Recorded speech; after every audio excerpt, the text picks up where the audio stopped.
Welcome to Two Hotties and a Naughty, a podcast about life's little victories, hotties, and constant disappointments, naughties. Here are your hosts, Michael Beck, Hicks, and Dwight Slappe.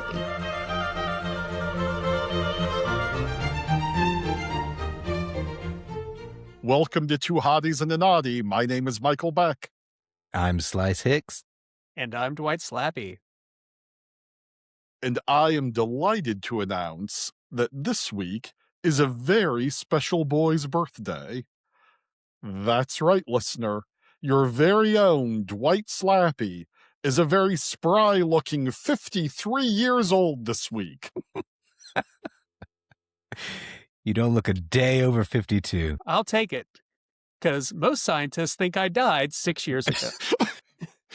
Are you sometimes chased by German accented guys in white lab coats, like with those big giant novelty insane asylum nets? I can't win either way, because it's either me being chased by scientists with nets or townsfolk with pitchforks and torches. I can't get a moment's peace. Stuck in the middle. Yeah. Fortunately, it's very easy to enjoy these my days. hamburger from Dave and Buster's. Just turn the townspeople against the scientists. It's the easiest thing in the world to do in the America of 2026.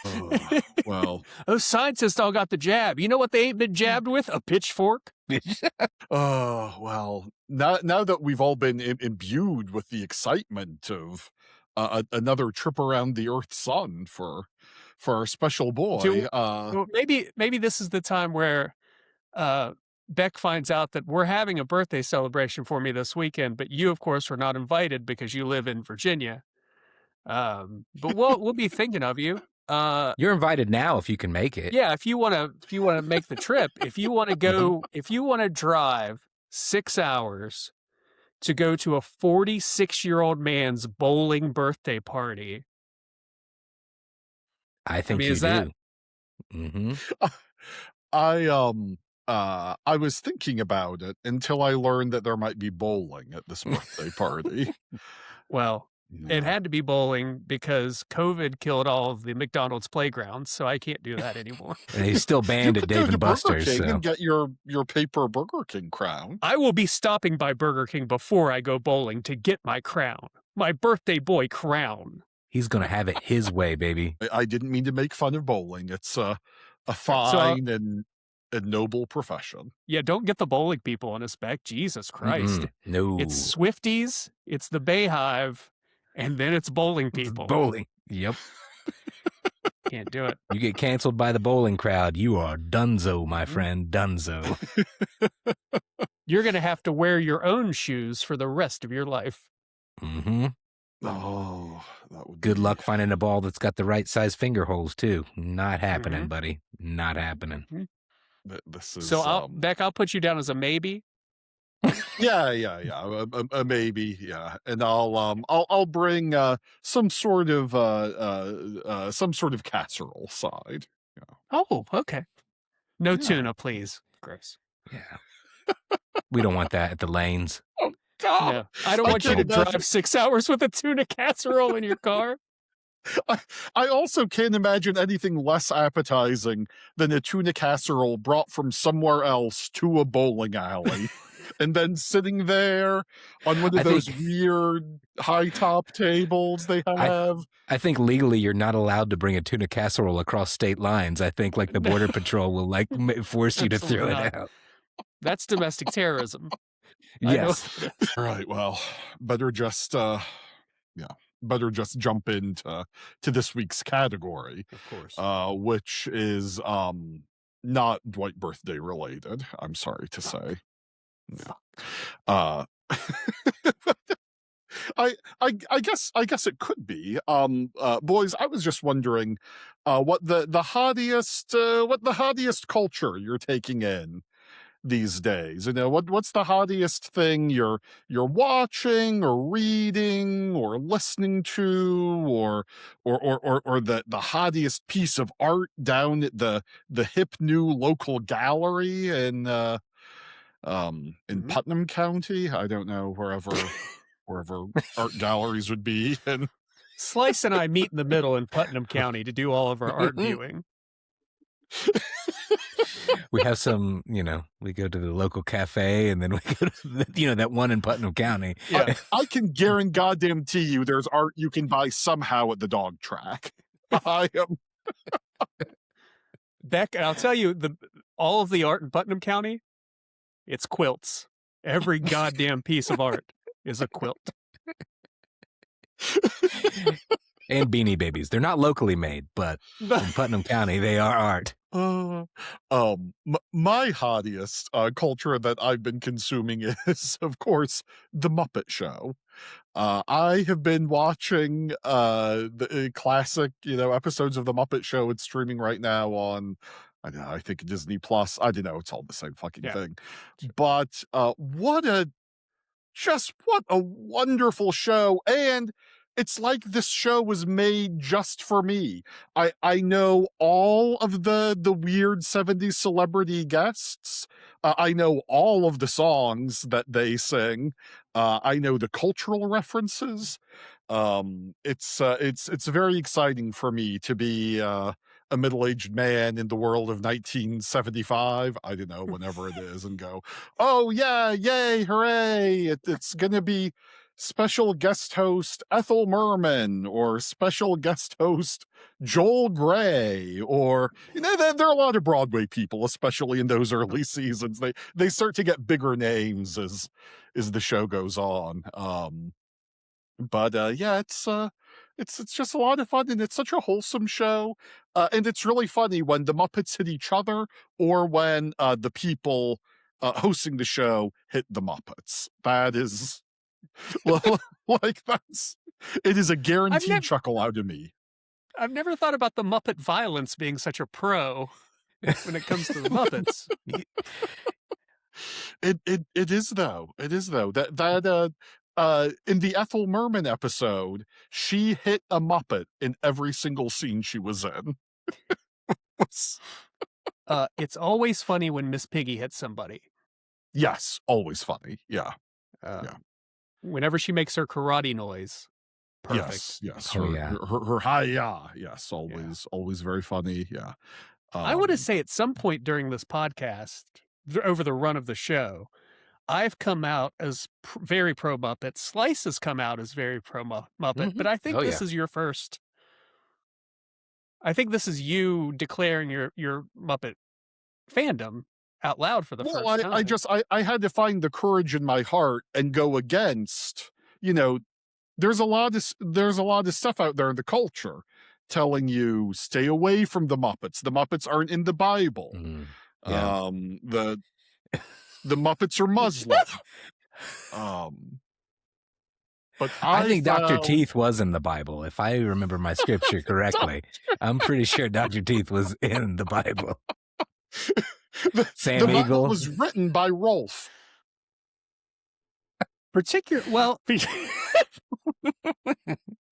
There's a whole thing. I'm not super religious, but there's a whole thing about animal 2x2 in the Ark.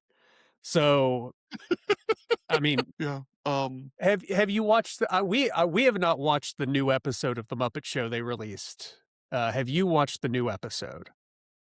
Yeah, I did watch the new episode, and I thought it was charming.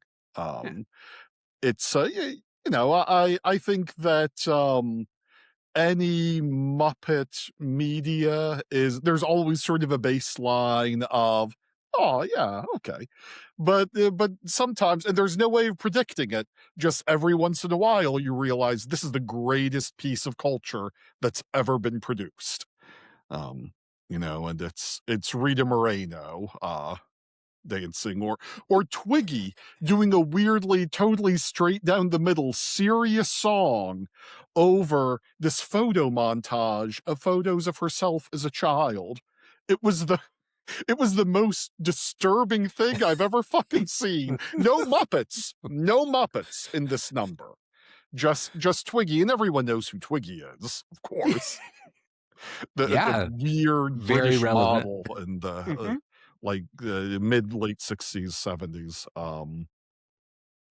I can't believe Twiggy big time the Muppets. They were like, I need one just for me. If you're going to get Twiggy, Me, the multi-talented Twiggy on your show. Me, Twiggy. And this is at least 10 years after I really mattered. Twiggy. Muppets, back up.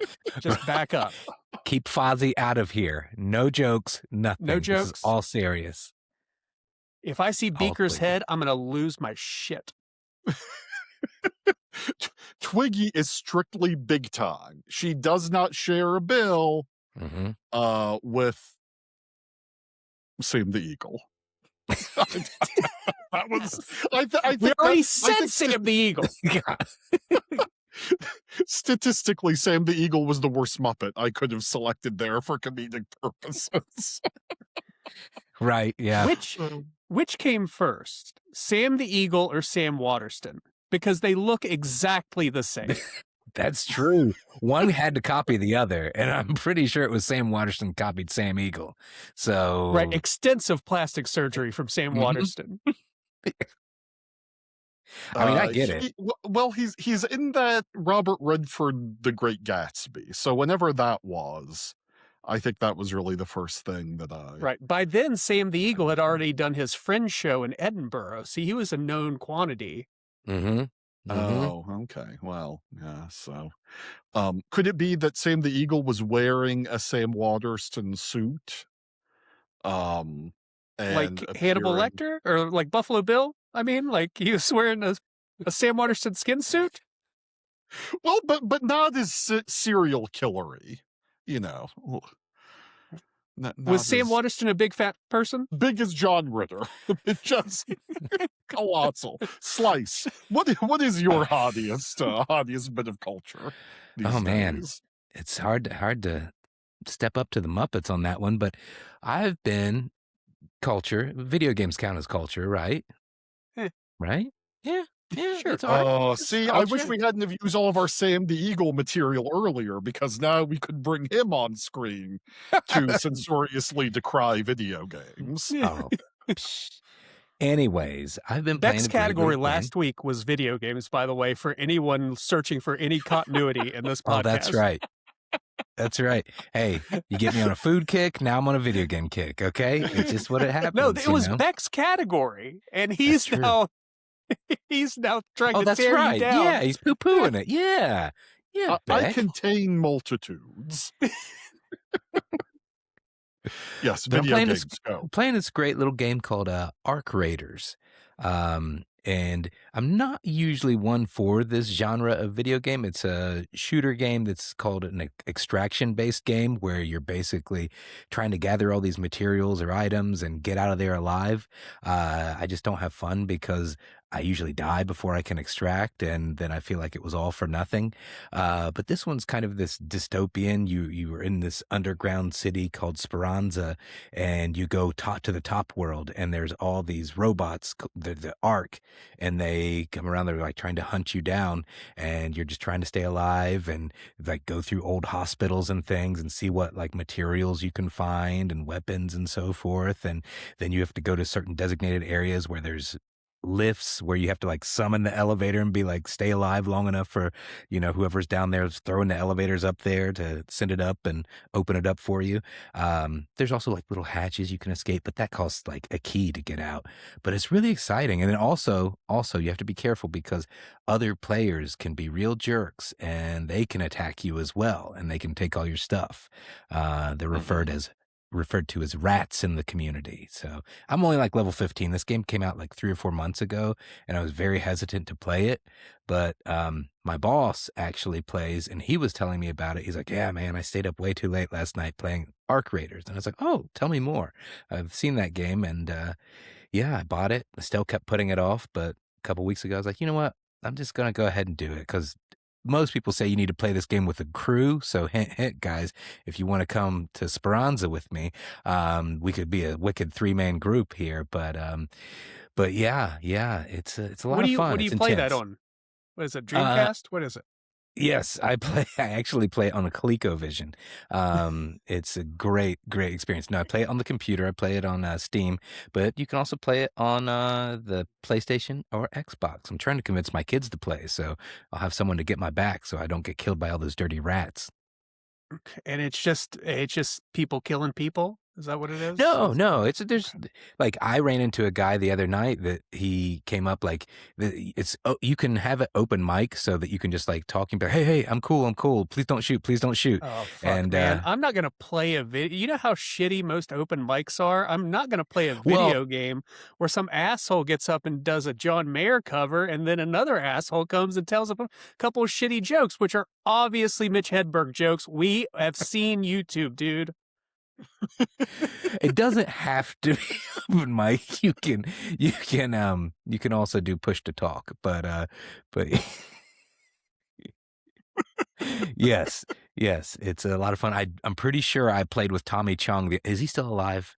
Yeah, we still have Tommy Chong. I'm pretty sure I played with Tommy Chong the other night. I was trying to escape, and like the arc, they were trying to get me, and the elevator came up, and this guy comes up and he's like, hey man, did you see somebody die over there? And I was like, no man, I'm just trying to get out of here. He's like, I said, I'm only like level 10, so I don't have anything good. Please don't kill me.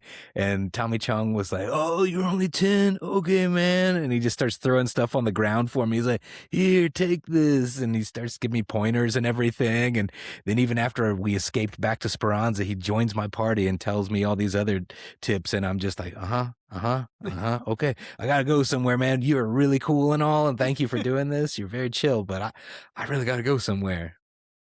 But yeah, I've been having a lot of fun. That sounds like the dude who tells Mitch Hedberg jokes. That's what it sounds. It might be him. His name is Bondo Man. I will say, shout out Bondo Man. Thank you for that Bondo sniper Man. rifle. If you're listening, True King, big time listener, Bondo Man. That's what I'm just gonna go around the game and start advertising our podcast on there. I'll be like, hey guys, check out Two Hotties and Naughtys on YouTube. I don't know if our servers can handle any more traffic, Slice. Calm down. This is the way forward. Individual person-to-person marketing. It's the only way we'll break through. That's right. I'm gonna hop on World of Warcraft and just do zone shouts for like, what do you think? 9 hours a day? Do you think that's enough? I think you can go 12, honestly, if you're really maybe I'll do it in dedicated to shifts. this. Maybe a 4 on, 4 off, 4 on, 4 off. You got to make a horde character and an alliance though, and split the times. You do 4 horde, 4 alliance, 4 horde, 4 alliance. No shit, Slice. Dwight, what is your hottiest bit of culture that you're consuming these days? You know, what I've been doing is I've been listening to albums lately. And by that is I've basically listened to nothing but playlists that I have curated for 15 years. So I'm now going back to CDs, albums, records, whatever you want to call them, that I used to love and listen to all the time. And inevitably, there are tracks that just haven't made it on playlists or aren't in my heavy rotation that are sort of like new to me. So I've been doing this with all my favorite artists. Went through all of Elvis Costello's albums. Ben Folds was announced to play Huntington recently, so we all bought tickets. Yay! It'll be a meet and greet for the podcast if you guys want to show up. So I went through all of the old Ben Folds albums that I used to really love, up to a point where I stopped. But when we get closer to the show, I'll listen to the new stuff. But this is more like, I'm trying to find a groove with my music. And and I had a long car ride for my yearly checkup at University of Kentucky Transplant Center. So I listened to like 4 or 5 Queen albums in their entirety, up and back. And it's really nice. I think the playlist has killed the art of making an album. Because it really, you had to have a certain kind of opener and build on the opener and then take a step back. It's the whole bullshit from High Fidelity. You guys seen High Fidelity, right? Where they talk about the mixtape? Yeah. Right. Yeah. Mm-hmm. Well, that comes from actual albums. There's a method to the madness of putting tracks in a certain order on an album. Yes. They call it a concept album in the business, right? Well, not necessarily. I think an album that doesn't have an overall concept still has and like structure is still thought about. Cohesion as far as yeah. the build, the arc, and so forth, and payoffs of right.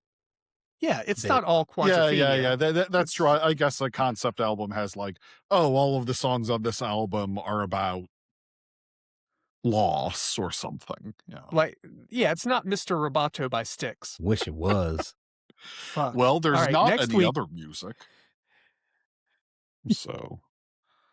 Rock Me Amadeus. Man, if Falco and Styx ever got together, fuck me. Oh, man.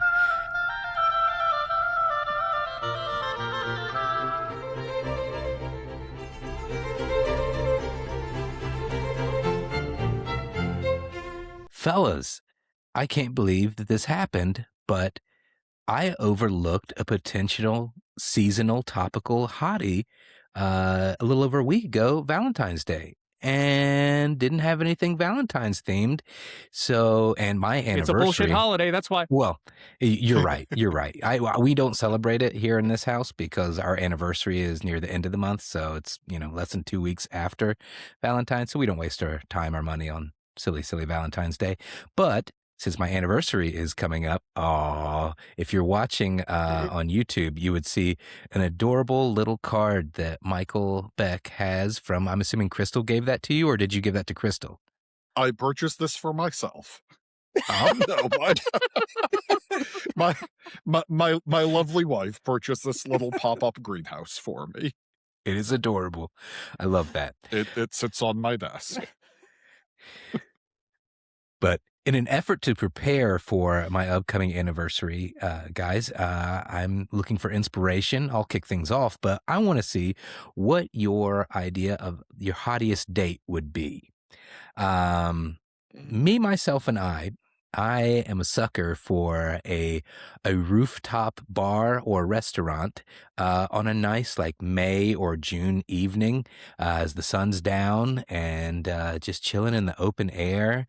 Everybody's rocking their vapes, just really living life. Everyone's high as fuck. High as hell. Is it a weed vape? Is it a nicotine vape? We don't know. We don't care. We're living life in the open air. But no, I just like the atmosphere of an open air, restaurant or bar. It's just, especially at night, it's just cool. I can hang out and the food and as a precursor, of course, before, going to the restaurant, what I would also suggest is going to a flea market. That's right, a flea market. I love a flea market or, a little bazaar indoor mall of sorts with various vendor booths. Cause you really gotta get a good feel. Like if you're me, myself, and I am coming up on my 16th wedding anniversary. We've been together for God, is it really? Yeah, that's wedding. Jesus. I mean, and we've been together since 2002. So it's 24 years together. I drug my feet before proposing and was basically giving an ultimatum. One of the unspoken ripple effects of 9/11 was your all's relationship. It's true. Well, Slice, I wish you a congratulations. That's really 24 years. That's wonderful. Thank you, Beck. But if you're starting out early on in your relationship, I think a flea market is also a good way to gauge the type of character of the person you're with to see, you're going to see a wide assortment of things at that flea market and you'll see what they're drawn to. And you can see a lot of red flags there with what they might be picking up. So if they get the Saw movie collection, instant buy. This is not going to work out. On DVD, no. Or if they pick up one of the infinite racist tchotchkes that they sell. Yes. Oh, yeah. Mm-hmm. This part of the country, every other table at a flea market's going to have something racist. Yeah, unfortunately. Yeah. We're not buying any of that. Keep walking. But now if they go and they pick up that '90s Looney Tune crew neck that's got Taz and Bugs dressed up like the members of Crisscross with the thing with the arms crossed. Boom! If they pick that up, you got a good one there.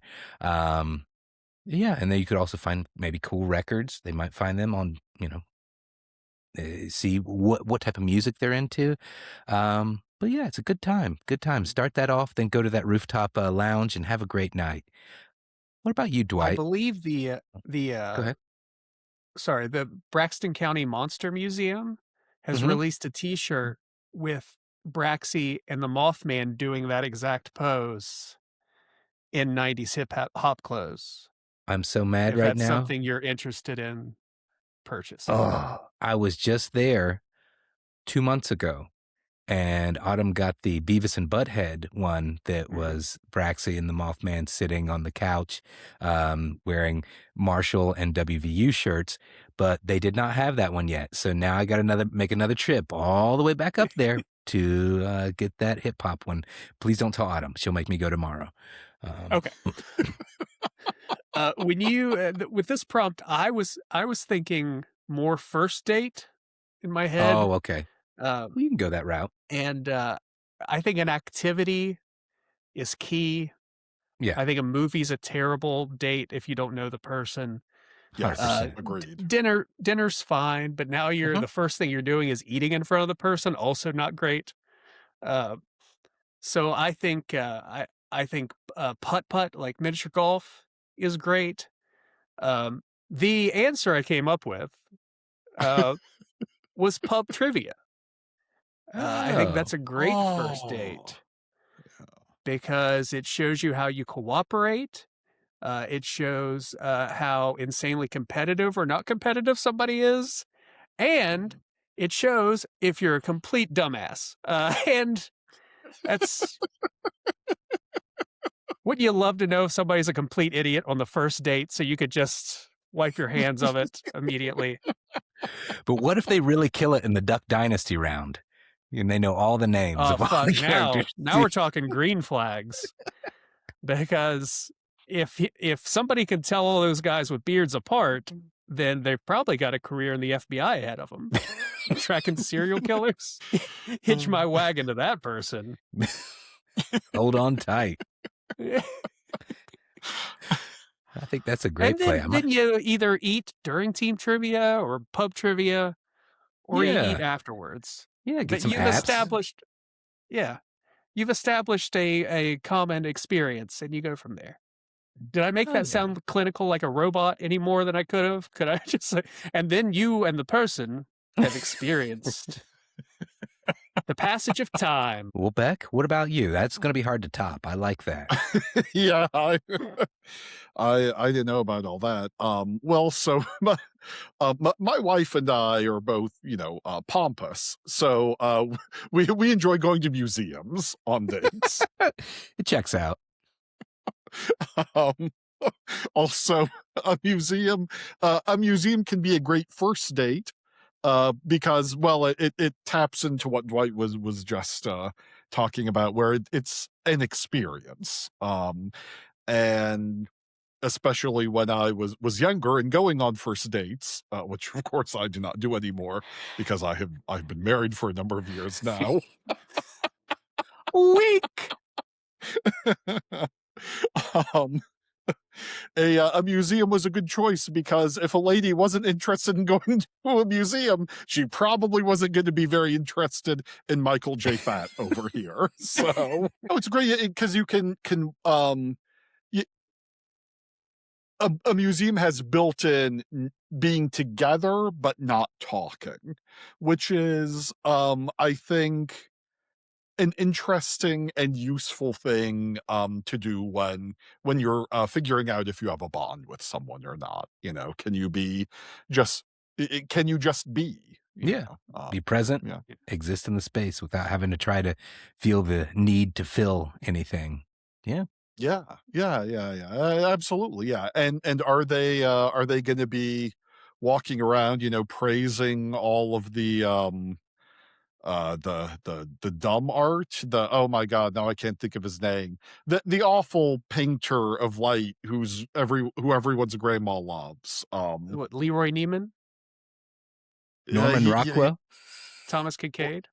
Thomas Kincaid, yes, Thomas Kincaid, yeah. Who I can't imagine is actually in any museum, but yeah. Also, as far as the dum-dum test goes, if they're just staring at the water fountain like it's a piece of art, get out of there. Mm-hmm. Especially if they're throwing quarters in it. Because you don't throw quarters at art. No, pennies. They got to go somewhere. Not good anymore. My wife is always wants to touch the art. Are either of you one of these people in a museum? Like she... No. She has in fact gotten so close to paintings in museums that, like, the 1,000-year-old security guard in every room at a museum has had to tell her, "Man, back away, please." I got warned at the Rock and Roll Hall of Fame one time because I was touching. They had a display of stage-worn clothes from Queen from the 70s, and I was just handling everything. And I was... I like to go up and trying on Freddie Mercury's mustache. I always have to go up and make sure it's not cake. So I'll sit there and like squeeze it real hard or bite it and make sure it's not cake. Yeah. So some of those impressionist paintings, with really lots of texture, yeah, they look delicious. Maybe they are. Time to find out. I'm gonna eat that Monet. Eat it. That looks delicious. Fuck, it's a quilt. Oh no! I call this one Yummy Yummy Night. Yummy night. Slice with this deep pull of art facts. Right? Yummy night. Yummy night.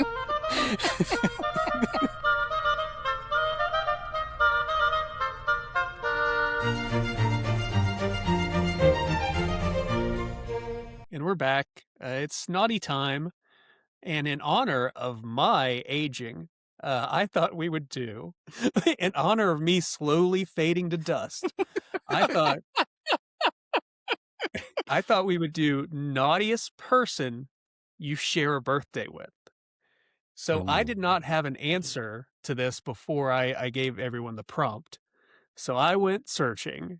And I looked and looked, and God damn it, I got a serial killer, everybody. I got a serial killer. His name's Charlie Brandt. I'd never heard of this guy.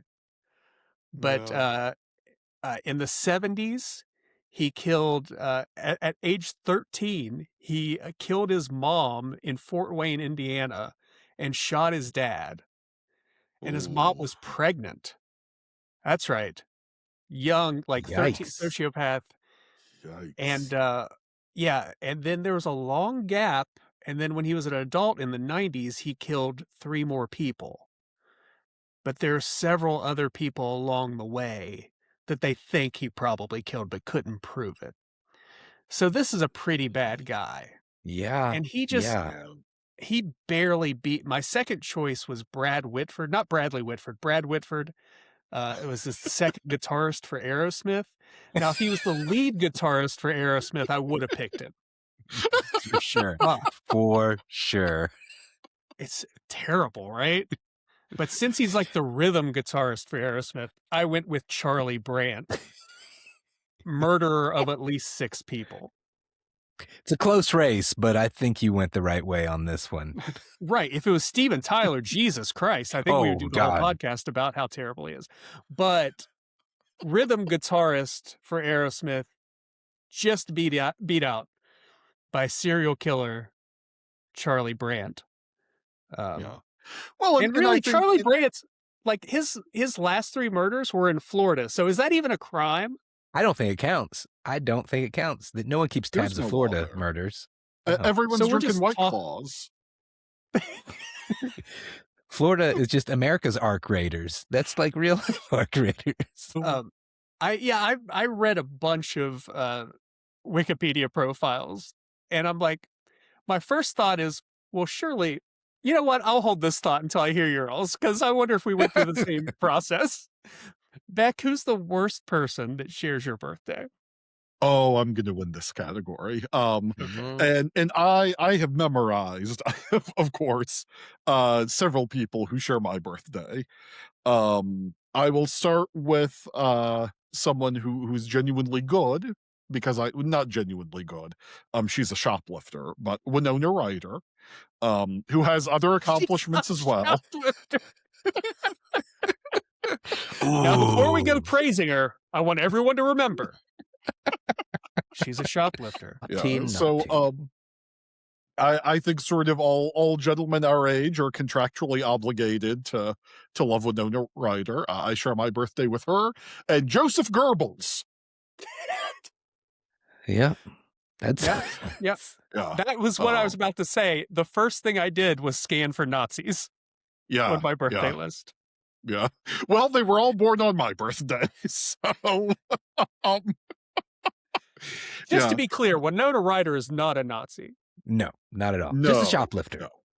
No. Just a shoplifter. Although... But that's how it starts. To the best of my knowledge, slippery slope. Joseph Goebbels, not a shoplifter, so... So there are good people on both sides. No. What pushes Joseph Goebbels deep into evil is he has a PhD in literary criticism. So like that. and he was the initial lead guitarist for Aerosmith too. So that's true. A lot of people forget that. In the Nuremberg trials of Aerosmith that we'll be doing, obviously, Steven Tyler straight to the gallows. But the other guys, that like there might be some members of Aerosmith that we can just sentence to like 20 years in prison, 10 years in prison. They were just following Steven Tyler's orders. Exactly. They were. Slice, can you beat Goebbels? I can come pretty close. Come pretty close. No. So is it Steven Tyler? It is Steven Tyler. No, not Steven Tyler. Or else I would definitely win this. But along the same lines, I came across Ilse Koch. Yes, that's the German pronunciation of that last name. You might say Coke here in the States, but since she was such a piece of shit, I'll say Ilse Koch.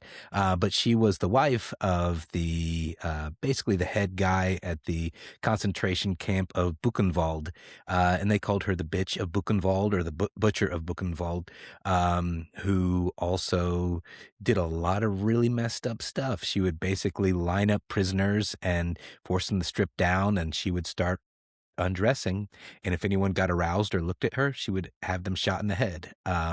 She had them carve the skin off of them and create, lampshades, book covers, knife sheaths, and would send them to other leaders of the other camps of the SS and everything. So, real bad person. I agree. My initial thing was going to be a lot lighter, and Tom Felton is actually born on my birthday, the actor who plays Draco Malfoy. Draco Malfoy. So Draco Malfoy essentially is who I was going with. So to lighten things up a bit, he's a very naughty guy, House Slytherin, and he's just always meddling, really trying to bring Harry and the crew down. And just a little punk, snivelly little jerk. And he's just at the end good. He wasn't so bad. At the end, maybe a little bit. Yeah, he got a little better, and he was dealing with a lot at home. I get it, but you know what? Now we're talking about Draco Malfoy and not Goebbels, right? Right. Okay. This good. time, as long as we're on the same page. Yeah, Draco never played with Aerosmith, so he's good on that regard. But the important thing is that Draco Malfoy, Aerosmith, and Goebbels are all dead, and we don't have to. We don't have to worry about them anymore. What a utopia you live in that you think Aerosmith is dead. Fuck. Right. or Nazism. Exactly. They're both honking on Bobo right now. They may have killed the roller coaster at Disney, but somehow it still lives on. It still lives on. That hate lives in hearts across the nation. It's ingrained. Some call it heritage, but I know it's just hate. It's just.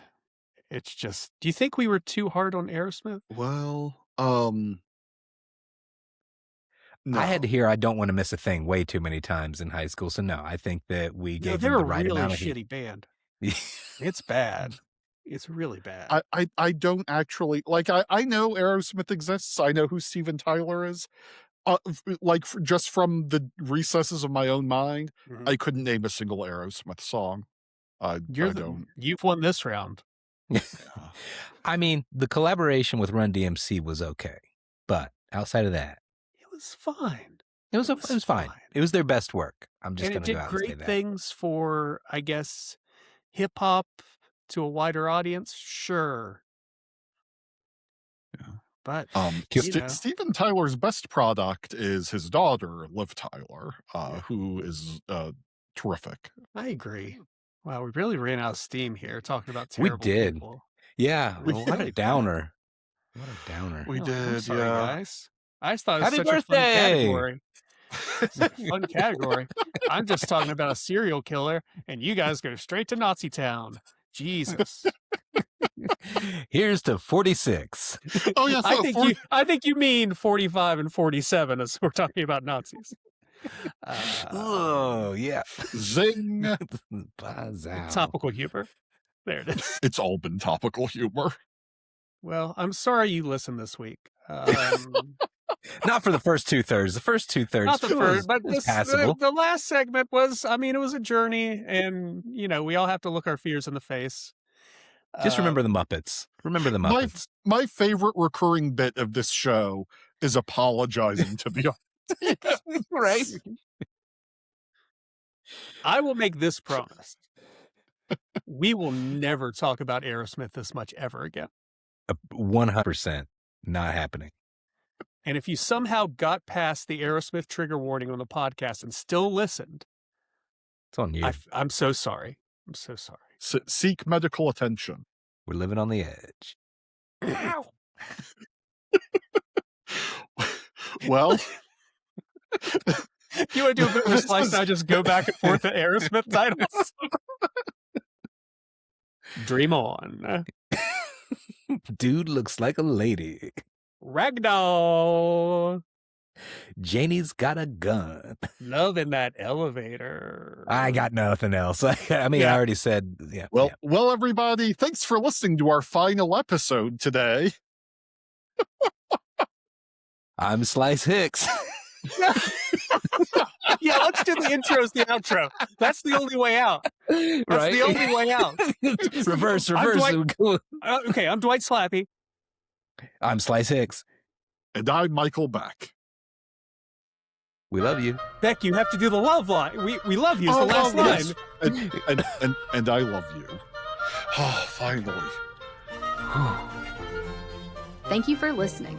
This has been Two Hotties and a Naughty, a podcast about life's little victories and constant disappointments, as hosted by Michael Beck, Slice Hicks, and Dwight Slappe. Editing and production by Michael Sullivan. Our theme is Handel's Entrance of the Queen of Sheba for Two Oboes, Strings, and Continuo Allegro, as performed by the Advent Chamber Orchestra. Crystal Howe speaking.